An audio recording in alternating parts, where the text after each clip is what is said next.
Assalamualaikum warahmatullahi wabarakatuh. Apa kabar semuanya? Semoga sehat selalu dan diberi kelimpahan rezeki selamanya.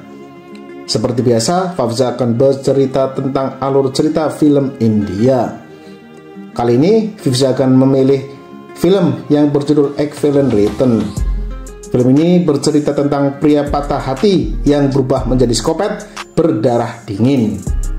Plot twist film ini tidak bisa ditebak dan pasti seru banget kisah cintanya.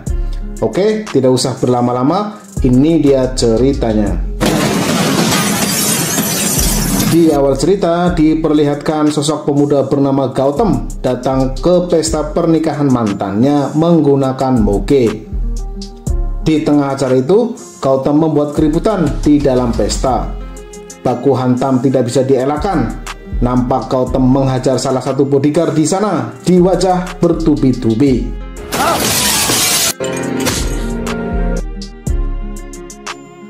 Sambil meneteskan air mata, Gautam melihat ke arah mantannya.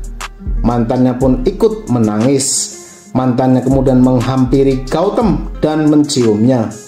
Gautam berjalan mempelai pria dan berkata, "Dia masih mencintaiku, nikahilah bekasku." Jelas saja kejadian tersebut hanya bertujuan membuat malu sang mantan dan keluarganya.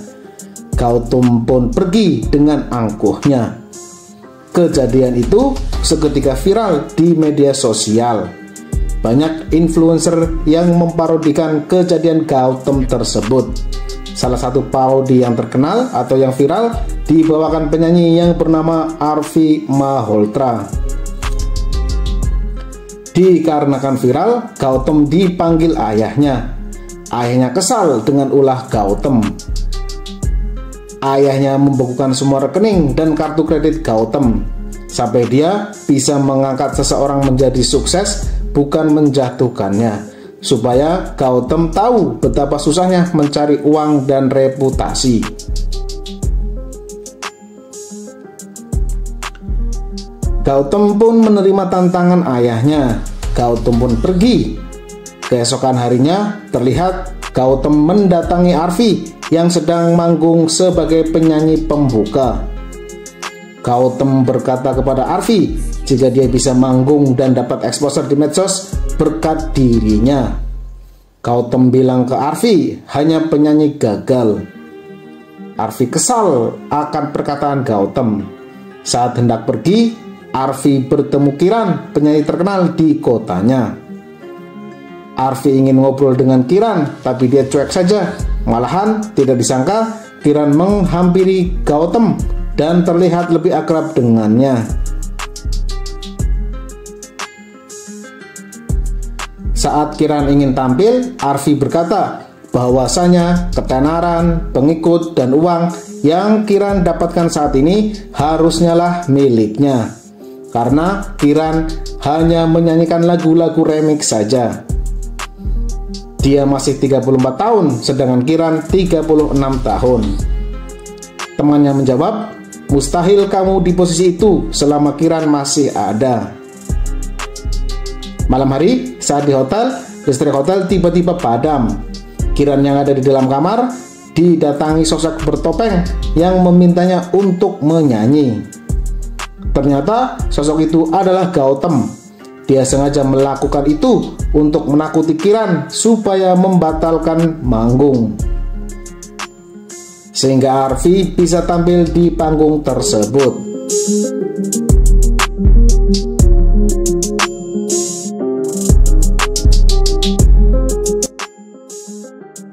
Gautam dan Arfi akhirnya sepakat untuk bekerja sama.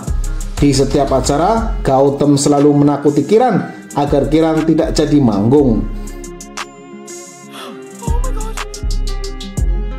Hingga akhirnya Arfi lah yang menjadi bintangnya.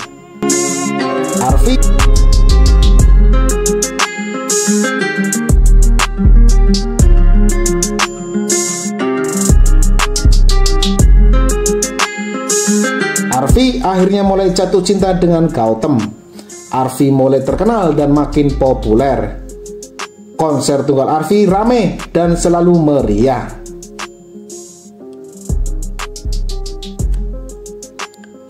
Di suatu malam, saat mengantar Arfi ke hotel, Gautam disuruh menginap oleh Arfi. Di malam itu, mereka melakukan enjos-enjos. Dalam pelukan Gautam, Arfi membuka HP dan terlihat foto bayinya bersama penyanyi klasik terkenal bernama Tuan Parsiram Sastri.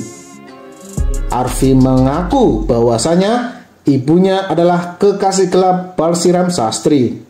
Namun, saat Arfi lahir, dia tidak mengakuinya.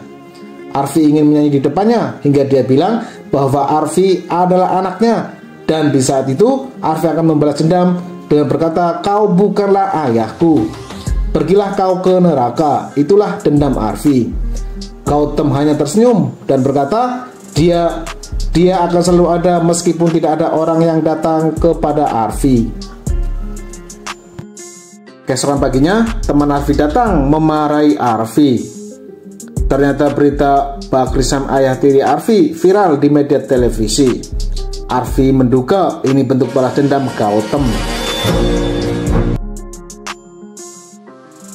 Arfi dicari wartawan untuk mengonfirmasi berita ini. Gautam menang dari ayahnya. Gautam diberi perusahaan oleh ayahnya. Arfi sedih akan hal ini. Arfi dipecat dari label. Dalam keadaan sedih, Arfi menciptakan lagu. Tidak mau berlarut-larut dalam kesedihan, Arfi kembali bangkit dan rekaman. Arfi dan teman-temannya mempromosikan lagunya lewat media sosial. Lagu Arfi kembali viral di masyarakat.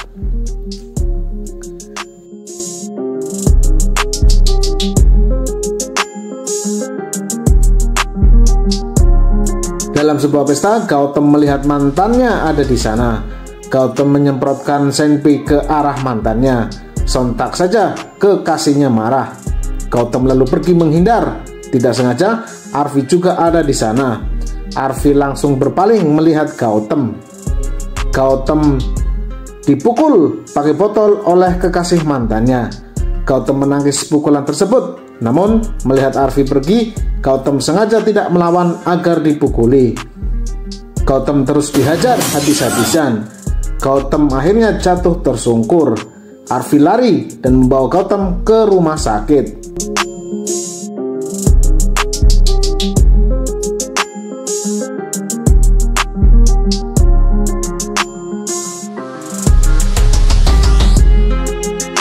Setelah sadar, Gautam ingin cepat keluar.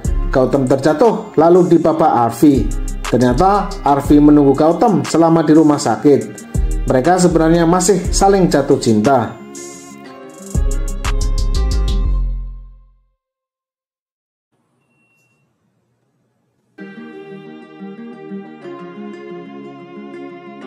Setelah sembuh, Arfi meninggalkan Gautam.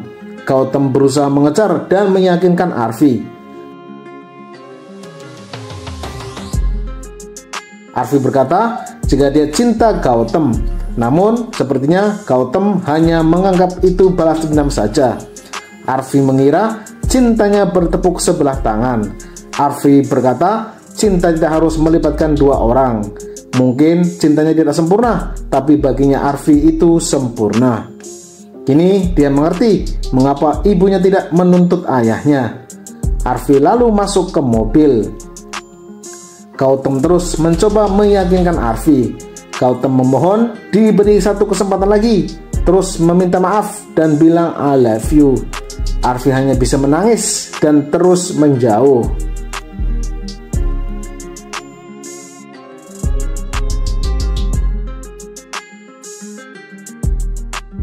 Pada suatu malam, Arfi sedang live bersama teman-temannya. Tiba-tiba listrik di gedung itu padam.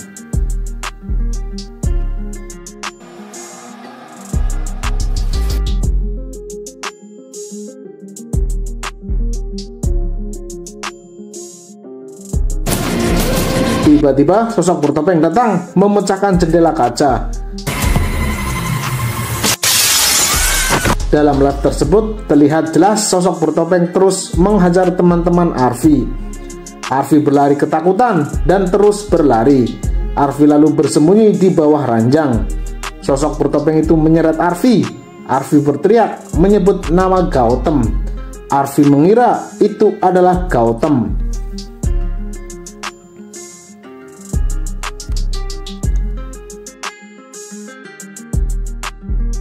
Live tersebut menjadi trending di media sosial dan media massa. Semua orang mengira Gautam lah pelakunya. Polisi langsung memburu Gautam. Polisi mengepung tempat tinggal Gautam. Polisi bergerak ke lantai atas masuk ke tempat kamar Gautam. Gautam dengan santainya berdiri dengan tenang. Tiba-tiba di dalam kamar oven meledak dan Gautam melompat dari lantai atas ke ruangan lain menggunakan selang pemadam. Semua orang berduyun-duyun keluar gedung. Gautam dengan santainya keluar dari pengawasan polisi. Gautam berhasil kabur menggunakan mogenya. Berdasarkan analisa V.K. Ganesan, Gautam bukanlah pembunuh Arfi. Namun, Arfi adalah kasus dengan nilai tertinggi baginya. Ganesan yakin pembunuhnya akan kembali sejauh ini. Sejauh ini sudah ada 15 wanita dibunuh olehnya tanpa jejak, namun dengan profil yang sama. Ganesan memprediksi kasus ini tidaklah mudah. Bisa saja pembunuhnya ada di depan kita. Di saat yang bersamaan, Behrav, seorang polisi taksi, dibawa masuk untuk diinterogasi polisi. Nomor Behrav tercatat dalam daftar panggilan terakhir Arfi. Saat ditanya, Behrav nampak diam saja hingga dia dikampar satu polisi lain. Dari sinilah Behrav menceritakan semua kisahnya.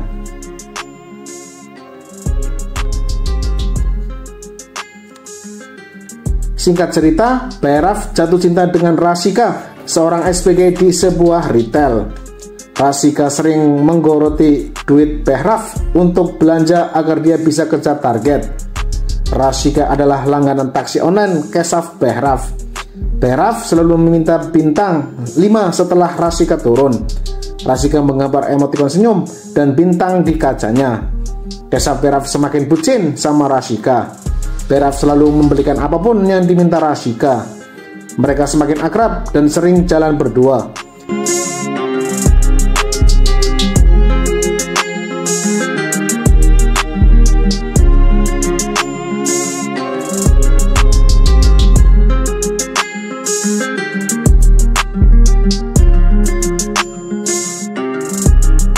Cerita Behrav terhenti. Polisi menanyakan perihal lain hingga akhirnya Behrav dipersilakan pergi. Dalam berita, seorang pemuda mengaku bahwa dia melihat di TKP dan di bulan lalu kekasihnya dibunuh oleh Gautam Mehra. Melihat itu di TV, Gautam Mehra membuntuti pria tersebut. Terlihat pria itu keluar dari studio menuju ke stasiun kereta. Ternyata dia disuruh sosok bertopeng untuk kesaksian palsu tersebut. Saat kereta tersebut lewat, pemuda itu didorong sosok bertopeng jatuh hingga tertabrak kereta. Gautam yang tiba di situ langsung baku hantam dengan sosok bertopeng di dalam kereta.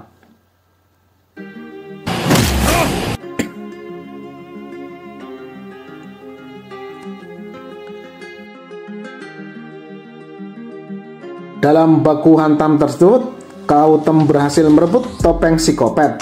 Ternyata dia adalah Keshav Behrav, sang sopir taksi.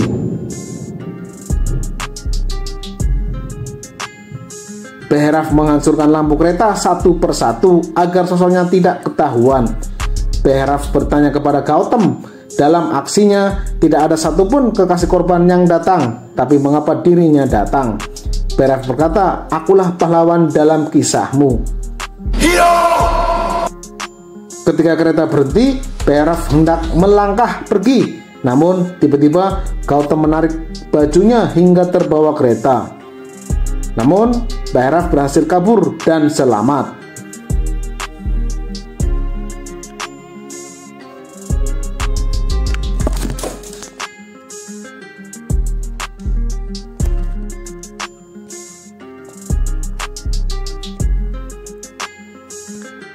Dalam scene lain diperlihatkan Behrav dan Rasika datang ke tempat liburan.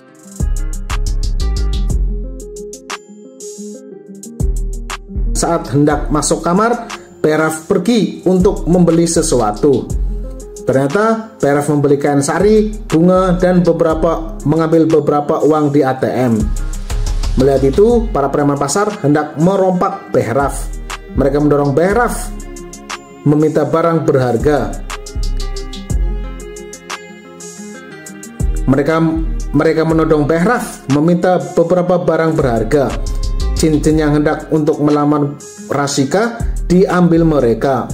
Bayraf pun langsung mengajar mereka tanpa ampun. Mereka semuanya akhirnya turun dari mobil. Bayraf terus mengejar mereka hingga meninggal.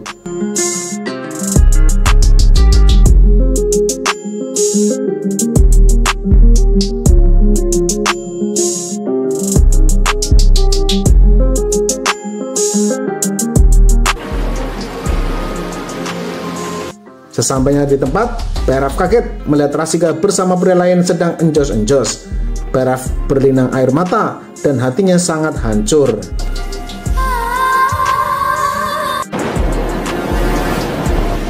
Dalam rasa sakitnya, Bayraf hanya bisa diam dan menangis sedih yang mendalam di dalam hati.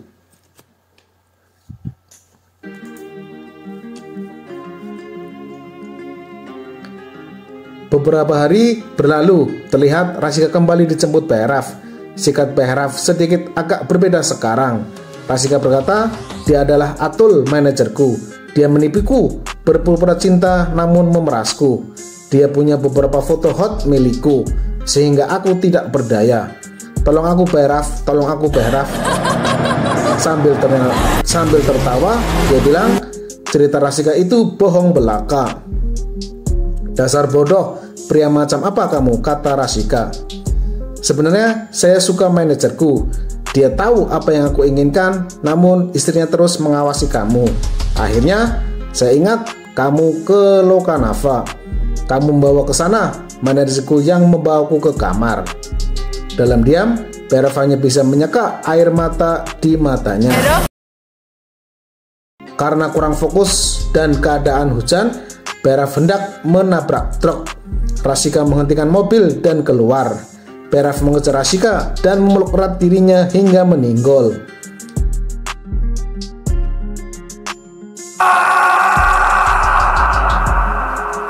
Jenazah Rasika dibawa dan disimpan dalam freezer. Sejak itulah Rasika hadir dalam ingatan Bayraf dan menjadi khayalannya. Hingga Bayraf menjadi psikopat yang membunuh setiap wanita yang memutuskan cintanya. Bayraf ingin menjadi pahlawan bagi mereka.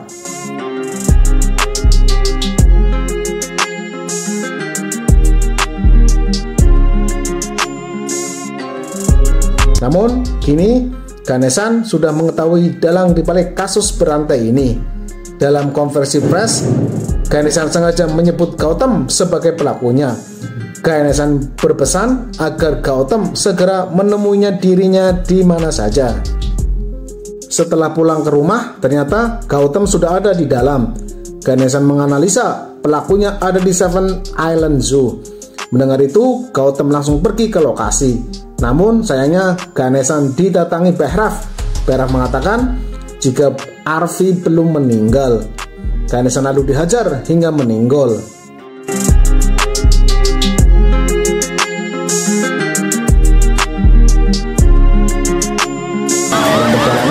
Ke Seven Island, Gautam dihadang polisi dari segala arah. Gautam berhasil meloloskan diri dari kepungan polisi.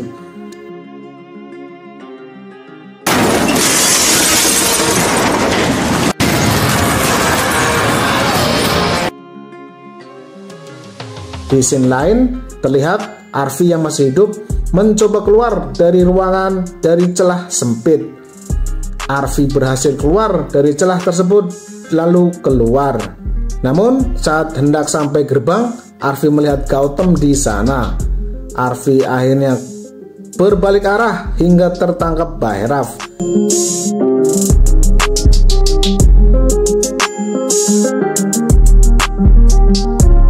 Arfi kembali dimasukkan ke dalam ruangan karantina. Melihat itu, kakak Bayraf menegur Bayraf dan hendak menghajarnya. Namun naas, kakaknya justru tertusuk hingga meninggal. Diperlihatkan Bhairav sengaja menusuk dirinya sendiri dan menyerahkan diri pada polisi. Dalam keterangan polisi yang berdasarkan saksi bocil anak pemilik Seven Island Zoo, ayahnya lah yang melakukan pembunuhan berantai ini. Keshav Bhairav akhirnya bebas dari semua tuduhan. Bhairav kemudian kembali pulang dan menghampiri Arfi. Bayang-bayang dan ilusi Rasika terus mendampingi Bhairav. Saat Bhairav hendak menyentuh Arfi, Arfi bangun dan menusukkan sesuatu kepada Bhairav. Ilusi Rasika tertawa terbahak-bahak. Arfi lalu kabur melarikan diri. Arfi tersandung, jatuh dan ketakutan. Bayang-bayang Rasika terus tertawa kemudian berhenti. Ternyata Gautam datang dan langsung baku hantam dengan Bhairav.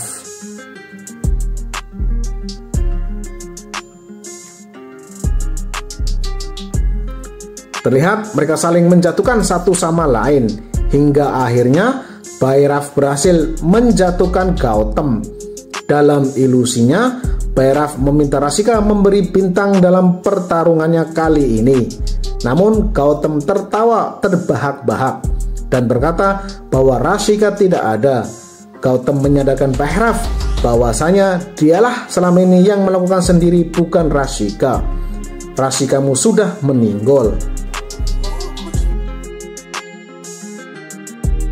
Bhairav sudah menjadi monster yang dikalahkan cinta. Rasika bukan cintamu, tapi obsesimu, kata Gautam. Cinta, meskipun sepihak, tetaplah sempurna. Yang Bhairav punya adalah kebencian. Bhairav terus memukuli Gautam hingga akhirnya Bhairav sadar dan mengingat setiap kejadian jahatnya. Bhairav berteriak dan melepaskan Gautam. Gautam lalu bangkit berdiri. Dia bilang dia mencintai Arfi, tidak peduli Arfi mencintainya atau tidak. Bhairav dipukul hingga jatuh dan menangis.